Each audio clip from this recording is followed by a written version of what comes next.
Assalamualaikum warahmatullahi wabarakatuh. Perkenalkan, nama saya Indra Fardika Isria dengan NIM 23010120120008 dari Ilmu Reproduksi Ternak kelas B, Fakultas Peternakan dan Pertanian Universitas Diponegoro Semarang dengan asisten Kak Arifaldin Cahya. Di sini saya akan mereview mengenai acara 1 yang berkaitan dengan anatomi dan fisiologi organ reproduksi pada ternak. Sini yang kita amati adalah ternak ruminansia dan ternak unggas yang terdiri dari jantan dan betina. Yang pertama adalah organ reproduksi dari ternak ruminansia jantan yang terdiri dari testis, epididymis, vas deferens, vesicula seminalis, kelenjar prostat, kelenjar Cooper, dan juga penis. Nah, di sini testis itu bertanggung jawab terhadap produksi gamet jantan, spermatozoa, dan siklus hormon jantan atau androgen.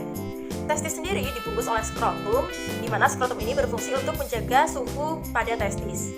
Testis terbentuk atas 3 sel. Yang pertama adalah sel Leydig yang berfungsi sebagai pembentuk hormon testosteron. Yang kedua adalah sel Stroli yang berfungsi sebagai penyedia nutrisi bagi sperma. Dan yang ketiga adalah tubulus seminiferus yang berfungsi sebagai tempat terjadinya dan pembentukan sperma. Kemudian selanjutnya adalah epididymis yang berfungsi sebagai alat transportasi, pendewasaan, penimbunan sperma, dan sekresi cairan epididymis. Kemudian selanjutnya adalah ada vas deferens yang berfungsi sebagai tempat penyimpanan serta pengangkutan sperma menuju uretra. Nah, kelenjar aksesori ini memiliki 3 bagian, yaitu yang pertama adalah vesicula seminalis yang berfungsi sebagai pemberi nutrisi bagi sperma yang telah diproduksi serta mengekspresikan cairan basah dan penyangga bagi sperma. Yang kedua itu adalah kelenjar prostat, di mana kelenjar prostat ini memiliki fungsi sebagai tempat membentuknya seminal plasma. Kemudian yang ketiga adalah kelenjar Cooper, di mana kelenjar Cooper ini bertugas untuk mensekresikan lingkungan uretra serta melumasi uretra dan juga vagina. Yang terakhir adalah penis, memiliki 3 bagian yang tersusun atas jaringan otot, jaringan erikel, dan juga jaringan ikat. Nah, penis ini tersusun atas 3 bagian, yaitu gland, badan, dan akar penis yang berfungsi untuk mengeluarkan urin dan juga semen ke dalam saluran reproduksi betina. Selanjutnya yaitu organ reproduksi unggas jantan yang juga terdiri dari testis, epididymis yang terdiri dari kaput, korpus, dan cauda. Yang ketiga adalah vas deferens, dan keempat adalah papilla atau disebut dengan penis. Yang pertama adalah testis yang bertanggung jawab memproduksi spermatozoa dan hormon androgen. Yang kedua itu adalah epididymis yang terdiri dari kaput, korpus, dan cauda. Nah, epididymis sendiri ini memiliki fungsi sebagai transportasi, kemudian sebagai pendewasaan, penimbunan sperma, dan sekresi cairan epididymis. Nah, vas deferens di sini berfungsi sebagai tempat penyimpanan serta pengangkutan sperma menuju ke uretra. Kemudian pada papilla atau penis di sini berfungsi sebagai pengeluaran urin dan peletakan semen pada organ reproduksi ternak betina. Selanjutnya adalah organ reproduksi pada ternak ruminansia betina, terdiri dari ovarium, oviduk, uterus, cervix, vagina, dan juga vulva. Ovarium di sini berfungsi sebagai produksi ovum atau sel telur serta produksi hormon estrogen dan juga progesteron. Selanjutnya adalah oviduk yang terbagi menjadi 3 bagian, yaitu infundibulum, ampulla, dan isthmus. Nah, oviduk di sini berfungsi menerima sel telur yang diovulasikan oleh ovarium, kemudian menerima spermatozoa dari uterus. Uterus berfungsi sebagai tempat pewarnaan dan pembentukan kerabang telur. Uterus terdiri atas 3 sel penyusun, yaitu endometrium, myometrium, dan juga perimetrium. Kemudian ada vagina yang berfungsi sebagai organ kopulasi pada betina serta tempat menumpahkannya semen oleh penis pejantan. Nah, vulva pada ternak di sini berfungsi untuk menentukan tanda-tanda birahi pada ternak. Organ reproduksi ternak unggas betina terdiri dari ovarium, oviduk yang terdiri dari infundibulum, magnum, dan isthmus. Kemudian ada uterus, vagina, dan juga kloaka. Ovarium berfungsi untuk menghasilkan ovum. Apabila dibuahi atau terjadi pembuahan akan berubah menjadi embrio. Selanjutnya terdapat oviduk yang terdiri dari infundibulum yang berfungsi sebagai tempat penangkapan sel telur yang sudah matang. Yang kedua adalah magnum yang berfungsi tempat sebagai sintesis dan sekresi albumen. Yang ketiga terdapat isthmus yang berfungsi sebagai tempat pembentukan membran kerabang telur. Setelah oviduk terdapat uterus yang berfungsi sebagai tempat pembentukan dan pewarnaan kerabang telur. Selanjutnya terdapat vagina, di mana vagina ini berfungsi sebagai tempat penerima dan penyimpan semen dari pejantan serta tempat oviposisi. Yang terakhir adalah kloaka, di mana kloaka ini terletak di paling luar yang berfungsi sebagai tempat keluarnya telur. Assalamualaikum warahmatullahi wabarakatuh. Perkenalkan, nama saya Riza Karunia. Saya dari Peternakan kelas B dengan NIM 0197. Saya dari kelompok ilmu reproduksi ternak nomor 1. Pada urutan siklus reproduksi ternak ruminansia jantan yakni yang pertama ialah melalui rangsangan baik secara penciuman, perabaan, penglihatan maupun pendengaran. Yang pertama yang melewati hipotalamus lalu ke GNRH, hipofisa, dan adenohipofisa. Di adenohipofisa terjadi dua proses, yakni baik secara primer maupun sekunder. Yang sekunder yakni terbentuklah RH atau SH, kemudian membentuk sel Leydig, lalu membentuk testosteron, dan terbagi dua langkah lagi, yakni sekunder dan juga libido. Kemudian pada proses primer yakni FSH, yakni sel Tolli membentuk nutrisis pada sperma dan juga tubulus semiferus membentuk spermatogenesis. Pada siklus reproduksi ternak unggas jantan yang pertama yakni melalui rangsangan juga baik penciuman, perabaan, penglihatan dan juga pendengaran, lalu melewati hipotalamus, kemudian GNRH, lalu ke hipofisa dan adenohipofisa, lalu terbagi menjadi dua lagi, ini FSH yang membentuk kembali sel Sertoli dan untuk memberi nutrisi, dan juga tubulus semiferus untuk membentuk suatu spermatogenesis. Dan yang sisi satunya yakni LH membentuk sel Leydig dan juga hormon testosteron. Kemudian pada siklus reproduksi ternak ruminansia betina, yakni yang pertama melalui rangsangan seperti penciuman, perabaan, penglihatan dan juga pendengaran sama seperti yang jantan, lalu melewati fase hipotalamus, pembentukan hipotalamus, lalu hipofisa, dan terbagi dua, yakni adenohipofisa dan juga neurohipofisa. Pada adenohipofisa terbentuk tiga hormon, yakni FSH, LH dan LDH. Pada FSH membentuk folikel, lalu pada LH jadi ovulasi, lalu ada dua pilihan antara bunting dan tidak bunting. Yang bunting membentuk CL, lalu ke progesteron. Yang tidak bunting membentuk CL lisis. Kemudian ada satu hormon lagi yakni LTH untuk membentuk susu. Kemudian pada neurohipofisa terbagi dua hormon lagi juga membentuk oksitosin dan juga relaksin. Pada oksitosin kontraksi uterus, dan pada relaksin melewati proses dilatasi uterus. Kemudian untuk siklus reproduksi ternak pada unggas betina, yakni melewati rangsangan, penciuman, perabaan, penglihatan dan juga pendengaran, lalu melewati hipotalamus, kemudian GNRH, lalu melalui hipofisa dan terbentuk lagi jadi adenohipofisa dan juga neurohipofisa. Pada adenohipofisa yakni FSH dan LTH serta LH. Pada FSH sendiri membentuk estrogen dan juga progesteron. Pada estrogen untuk melangsungkan pertumbuhan folikel, dan pada progesteron untuk menjaga saluran telur. Kemudian pada LTH yakni untuk membentuk spermatogenesis, lalu pada LH untuk ovulasi. Kemudian pada neurohipofisa yakni untuk membentuk oksitosin dan proses oviposisi.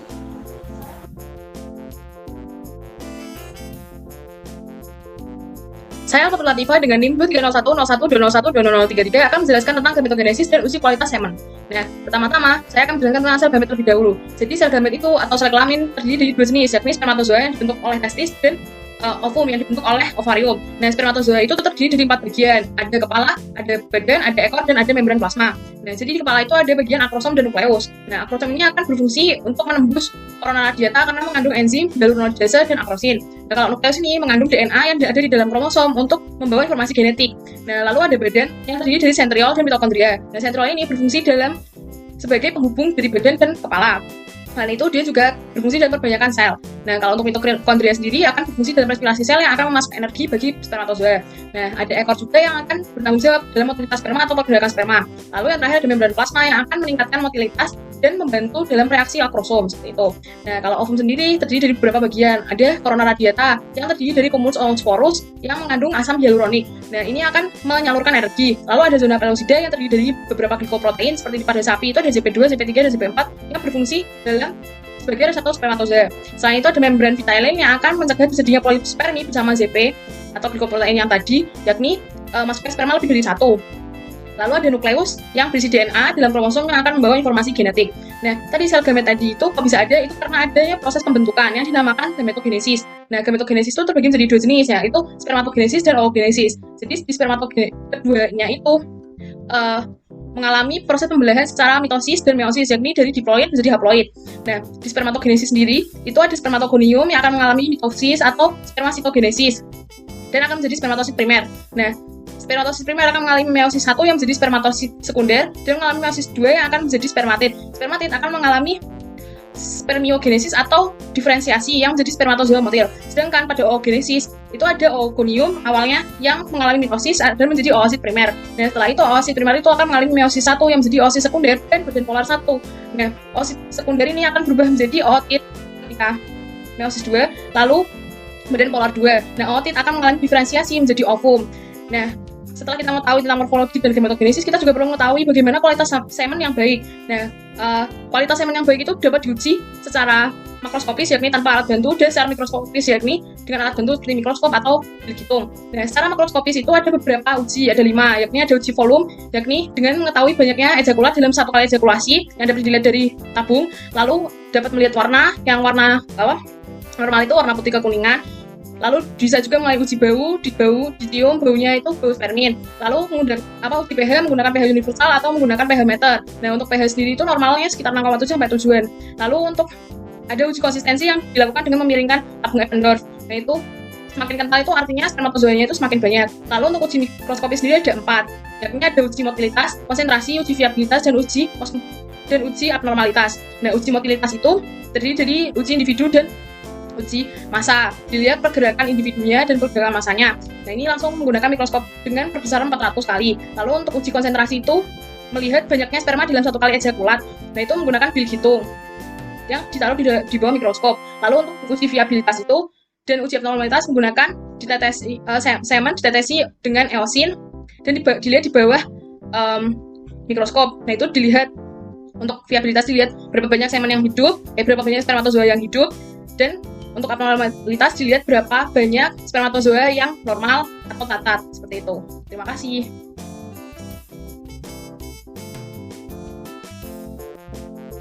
Selanjutnya, saya akan menjelaskan tentang materi praktikum acara ketiga, yaitu seleksi ternak dan sinkronisasi birahi. Seleksi ternak merupakan sebuah upaya yang dilakukan dengan cara memilih ternak jantan dan betina yang berkualitas unggul sehingga diharapkan keturunannya dapat menghasilkan bibit unggul dan meningkatkan produktivitas ternak. Ternak ruminansia jantan yang diseleksi memiliki postur tubuh yang kokoh dan kompak, lalu memiliki kaki yang simetris, lurus dan tidak bengkok. Lalu pada sapi memiliki nilai BCS minimal 6 dan pada kambing memiliki nilai BCS 3 serta memiliki libido yang normal dan bentuk testis yang besar dan simetris serta berjumlah sepasang. Hal ini mempengaruhi pada produktivitas sperma yang dihasilkan. Pada ternak unggah jantan memiliki kondisi yang sehat dan tidak cacat, paruh atas bawah tidak bengkok, jengger yang berwarna merah dan tebal, lalu memiliki bulu yang mengkilap, kaki kuat dan terdapat jalu untuk memudahkan saat perkawinan, lalu memiliki postur tubuh yang kompak dan bentang sayap yang lebar. Pada ternak ruminansia betina yang digunakan memiliki tubuh yang kokoh, kompak, serta kaki yang lurus dan tidak bengkok. Pada sapi memiliki nilai BCS minimal 5-6 dan pada kambing memiliki nilai BCS 2-3. Memiliki ambing yang simetris dan normal, lalu minimal umurnya yaitu 1 tahun atau sudah melalui POEL 1. Pada unggas betina memiliki ciri-ciri yang hampir sama dengan jantan, yaitu kaki yang kuat, tubuh kompak, jingger yang tebal dan merah, lalu bulu yang mengkilap, dan paruh atas dan bawah tidak bengkok. Sinkronisasi birahi merupakan sebuah usaha untuk menyeragamkan terjadinya gejala estrus atau birahi pada ternak betina sehingga diharapkan proses perkawinan dapat terjadi secara serentak. Sinkronisasi birahi terbagi menjadi 2, yaitu dipercepat dan diperlambat. Pada sinkronisasi birahi dipercepat menggunakan hormon prostaglandin yang berfungsi untuk meregresi korpus luteum sehingga hormon progesteron tidak dihasilkan dan ternak mengalami birahi. Pada sinkronisasi diperlambat menggunakan hormon progesteron yang berfungsi untuk memperpanjang fase luteum secara buatan.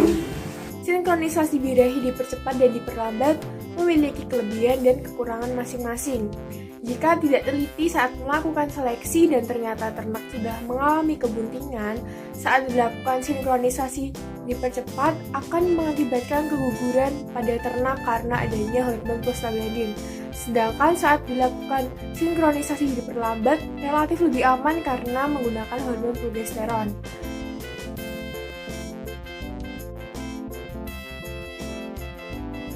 Assalamualaikum warahmatullahi wabarakatuh. Perkenalkan, nama saya Salsa Bilal Hairah dari IRTB kelompok 1 dengan Asbing Kak Rivaldi. Di sini saya akan menyampaikan mengenai materi praktikum acara keempat, yaitu penampungan semen dan pembuatan semen beku. Penampungan semen sendiri merupakan ejakulasi yang dipengaruhi oleh faktor internal dan faktor eksternal. Faktor internal sendiri dapat berupa hormon dan metabolisme, sedangkan untuk faktor eksternal dapat berupa lingkungan.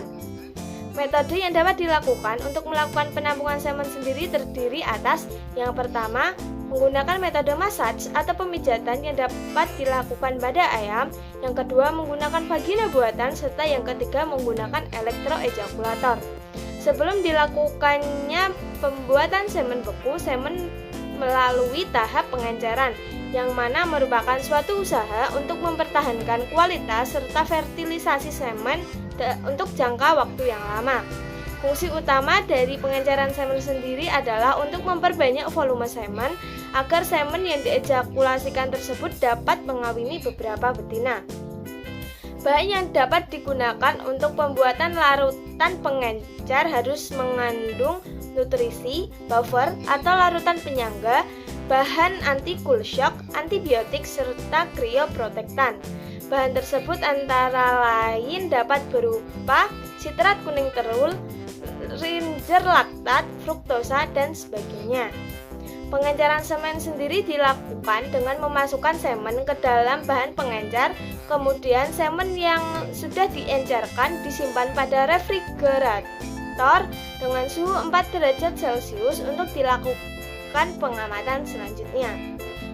Selanjutnya, untuk pembuatan semen beku merupakan proses penghentian sementara kegiatan hidup sel tanpa mematikan fungsi sel tersebut, di mana reaksi metaboliknya tidak akan berlangsung. Namun apabila diencerkan kembali, spermatozoa akan hidup dan metabolisme akan berlangsung kembali. Proses pembuatan semen beku sendiri meliputi pre-freezing atau pembekuan awal dan freezing yaitu pembekuan. Sekian materi yang dapat saya sampaikan. Apabila ada kesalahan mohon dimaafkan. Wassalamualaikum warahmatullahi wabarakatuh. Terima kasih.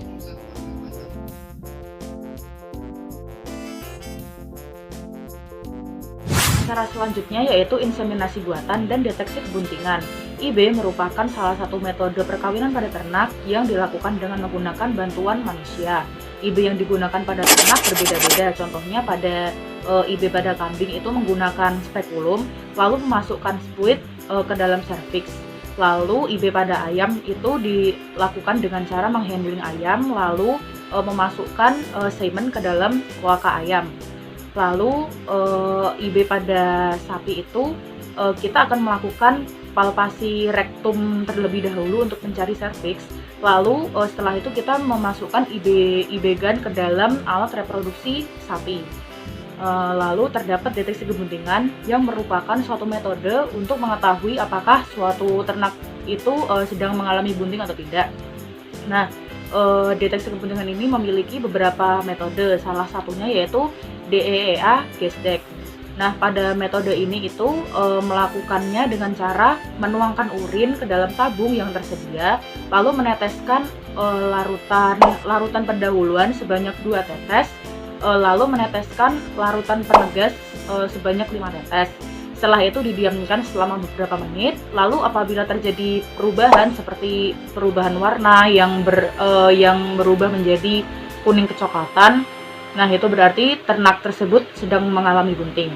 Lalu terdapat palpasi puting yang dilakukan dengan cara mengurut atau memeleret puting hingga keluar cairan berwarna bening yang jika dipegang itu lengket. Lalu terdapat palpasi abdominal yang dilakukan dengan cara meraba perut ternak untuk mengetahui apakah terdapat fetus di ternak tersebut. Dan apabila dirasakan terdapat fetus, itu berarti ternak tersebut sedang bunting. Lalu terdapat palpasi rektal yang dilakukan dengan cara memasukkan tangan ke dalam rektum dan melakukan perabaan pada uterus dan ovarium.